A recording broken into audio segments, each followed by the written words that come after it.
That fresh morning. That fresh morning. Sur les 104.5 Urban FM, la station urbaine avec Jean-Paul. Jean-Paul, bonjour. Bonjour la fraîche. Comment tu vas ce matin? Ça va très bien. Alors, l'actualité internationale, qu'est-ce qui fait bouger le monde? Aujourd'hui, on ne va pas parler de politique internationale, mais on va plutôt parler de casse internationale, puisque on l'a appris hier, l'un des musées les plus importants en Europe, puisqu'il s'agit du musée qu'on appelle le musée de la Voûte Verte, qui est situé dans la ville de Dresde.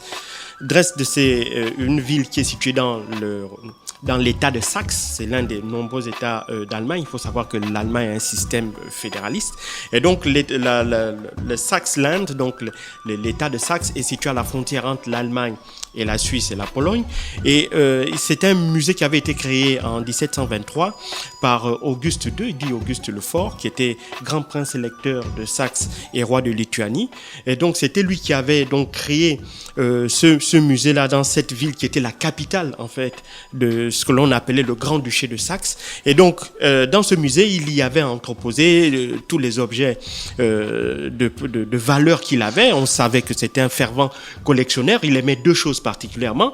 Il aimait les bijoux et les bois anciens. Et donc, il y avait deux musées qu'il avait justement créés pour cela, pour y entreposer ces objets de valeur. Et donc, le musée qui était dédié à l'ensemble de tout ce qui concernait la joaillerie, l'orfèvrerie, donc les bijoux, les parures en diamants, rubis, etc. Tout cela était entreposé dans le musée de la Voûte Verte. Alors, comment est-ce que des cambrioleurs ont pu s'introduire dans un musée qui contient l'une des collections les plus importantes et ou les plus riches d'Europe en bijoux anciens? Eh bien, ils ont tout simplement, selon toute vraisemblance, coupé le courant via une incendie qu'ils auraient créé sur un transformateur qui se trouvait à proximité du musée. Et donc, le fait que ce transformateur se soit brûlé, ben, ça a coupé le courant au niveau du musée. Et donc, ce qui a fait que le système d'alarme ne fonctionnait plus. Puis, ils se sont introduits par une petite fenêtre à l'arrière sur laquelle il y avait une grille qui datait de 1890. Et bien, rapidement, ils ont enlevé la grille. Ils ont ouvert la fenêtre donc facilement. Ils ont remis la grille pour ne pas attirer l'attention si une personne était à l'extérieur. Puis, ils sont directement allés dans la salle où se trouvaient justement ces parures-là. Il y en a 3.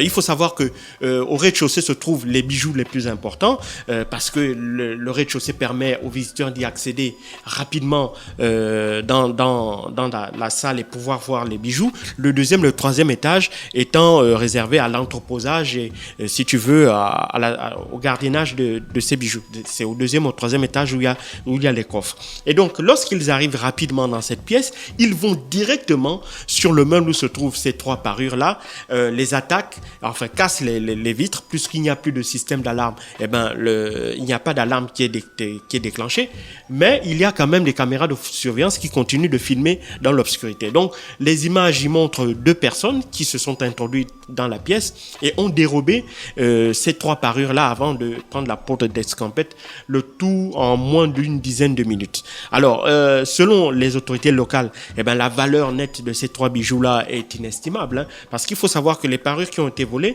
c'était les parures que portaient les princes de Saxe. Donc, c'est vraiment un bijou d'abord qui était classé au patrimoine mondial de l'humanité. Et donc, c'est un bijou qui est intimement lié à l'histoire des Saxons et donc à l'histoire de cette grande région d'Allemagne-là. Mais pour certains spécialistes, pour revendre... Les Saxons, c'est à eux. Oui, les Saxons, c'est eux.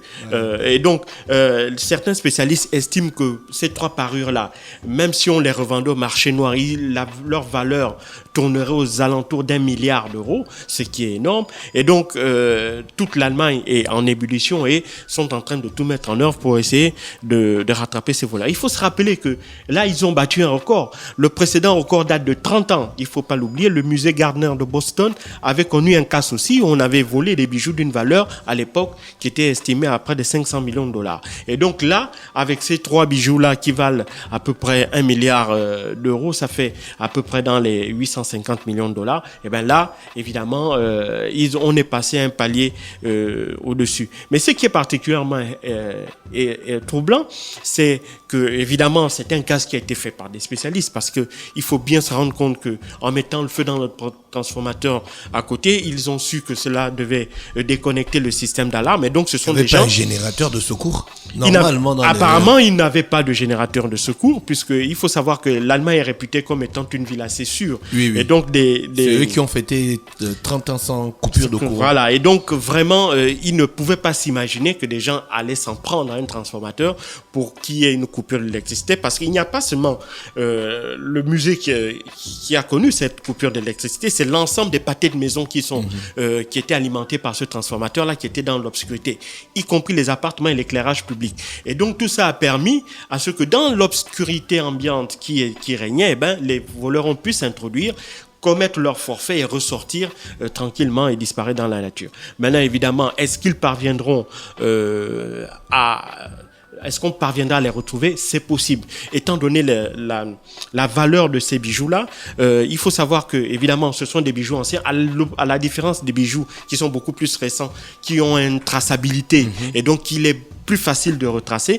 Eux, ils n'avaient pas véritablement de traçabilité. Et donc, la seule façon pour les voleurs de les écouler, ils ont deux options. Soit ils démontent chacune des parures et ils revendent et ils ressertissent l'ensemble des bijoux et des rubis qui constituent ces parures-là. Ils les revendent ainsi en pièces détachées, ou bien ils les revendent en un lot à une personne qui, elle, va les transformer pour pouvoir les revendre au marché noir. Ou bien ils vont les revendre à une personne qui tient absolument à les avoir pour sa collection personnelle, parce qu'il ne faut pas oublier qu'il y a des personnalités qui ont de l'argent et qui seraient prêtes à tout pour pouvoir mettre la main sur des objets d'une telle valeur. Donc, rien n'est impossible, mais il est clair que la réalisation et la mise en œuvre, enfin l'organisation et la mise en œuvre d'un tel casse ne peut être fait que par des personnes extrêmement chevronnées en matière de vol de bijoux. Ça veut dire qu'ils vont bientôt faire un film. Merci. Oui, ça c'est clair. Merci Jean-Paul qui était avec nous ce matin sur les 104.5 pour parler de ce casse du côté de l'Allemagne. Restez connectés dans le Da Fresh Morning, le réveil matinal, le plus haut de la capitale, sur la radio, la plus haute de la capitale. Da Fresh Morning.